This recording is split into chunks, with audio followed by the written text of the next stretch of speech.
Suivez l'entrevue avec Ready Study Go International, RSG au cœur de votre projet d'études à l'international.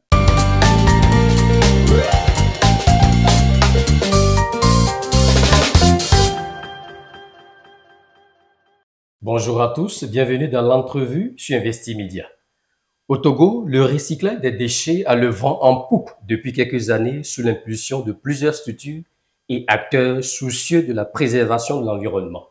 À Lomé, Katifat, une jeune entreprise sociale, a fait le pari de la restauration des déchets domestiques en objets utilitaires.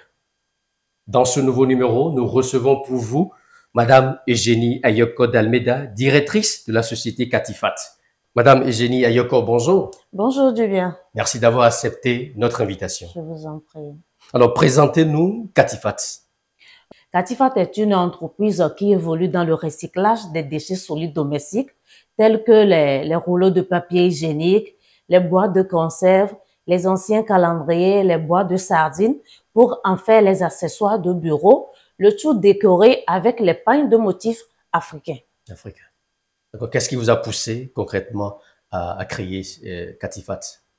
Il faut dire, après mon parcours licence en sociologie, j'ai eu à faire des recherches sur le net, j'ai eu à participer à plusieurs formations.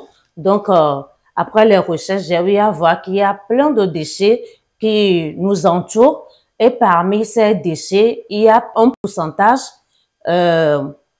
volumineux de ces déchets solides. Donc, je me suis plutôt penchée sur le côté déchets solides pour donner une autre vie, une autre chance à ces déchets, valoriser en fait ces déchets pour des produits d'art. C'est peut-être parce que vous n'avez pas encore gagné du boulot, c'est pourquoi vous êtes rentré dedans, peut-être, hein? Non, c'est pas ça, j'ai le boulot. Je suis directrice d'entreprise, donc j'ai mon boulot. Donc, c'est ça que je fais comme boulot. En tant que sociologue de formation, peut-être gagner un bon boulot quelque part dans une société de la place. C'était pas le cas pour vous. C'est la raison pour laquelle vous avez décidé de vous jeter dans l'entrepreneuriat. Non, en fait, à la fin de ma licence, j'avais l'opportunité de faire un stage et ensuite de trouver un boulot. Mais c'était pas ça ma vision. Ma passion, c'est de faire des trucs d'art. Tout ce qui me passionne, c'est l'artisanat, toucher du doigt les produits. Qu'est-ce que vous fabriquez concrètement?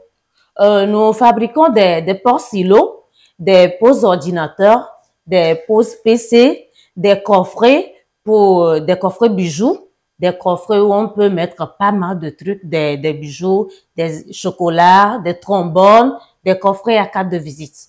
Alors, décrivez-nous le process. Comment ça se passe? D'abord, il y a l'étape de la collecte des déchets, il y a le tri, le bon du mauvais, il y a le lavage, il y a l'étape de la peinture. Après ça, il y a l'étape de la transformation qui débouche sur le produit fini.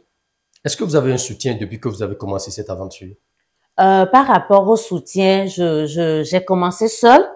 Avec le temps, les parents, les connaissances, les amis. Ensuite, un centre d'incubation. Et après, le soutien de certains investisseurs. D'accord. Est-ce que vous rencontrez des difficultés, certainement?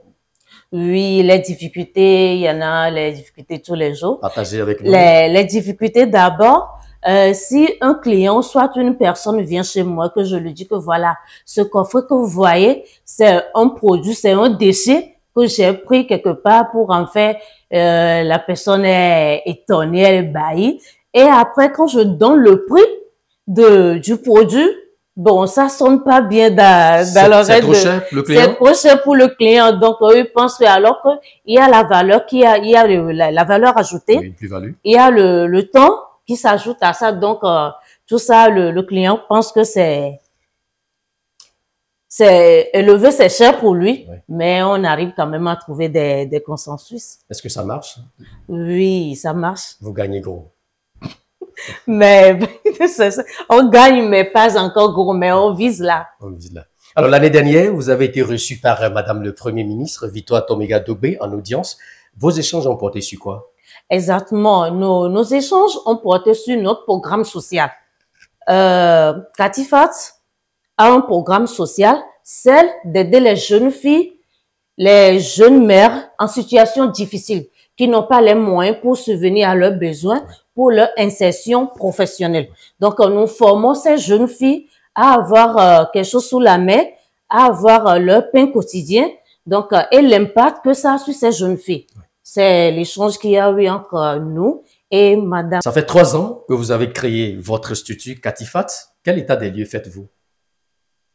Par rapport à l'état des lieux, je dirais que 3 ans, c'est pas beaucoup, mais c'est beaucoup. Nous avons fait un pas. C'est un pari gagné, hein? Oui, nous avons fait un pas et nous continuons de viser loin, d'atteindre nos objectifs.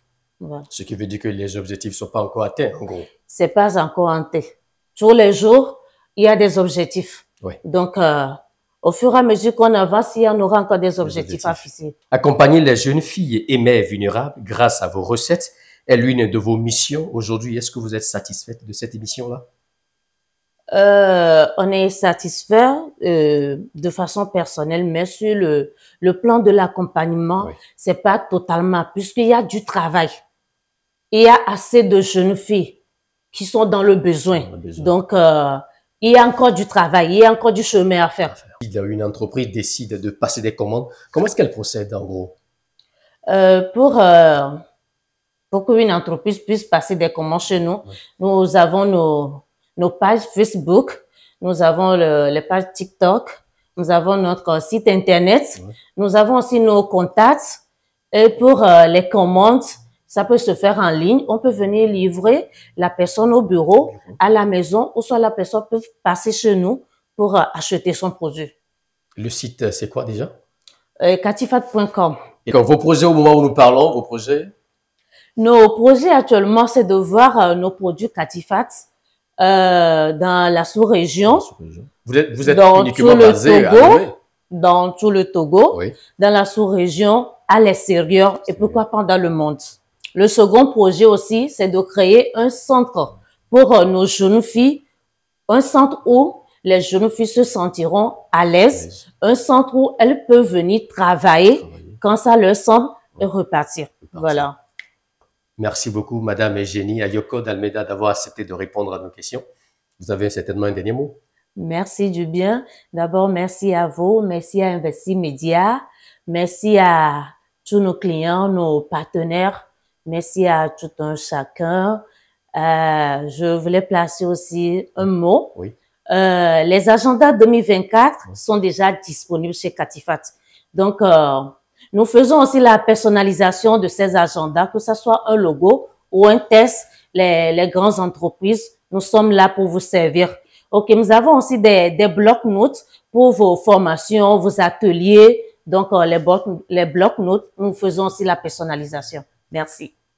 Merci à vous, Madame Eugénie Ayoko d'Almeida, d'avoir accepté de répondre aux questions de Investi Média. C'est moi qui vous remercie. L'entrevue, c'est terminé pour aujourd'hui. Merci à vous de nous avoir suivis sur Investi Média, la chaîne des investisseurs. Suivez l'entrevue avec Ready Study Go International.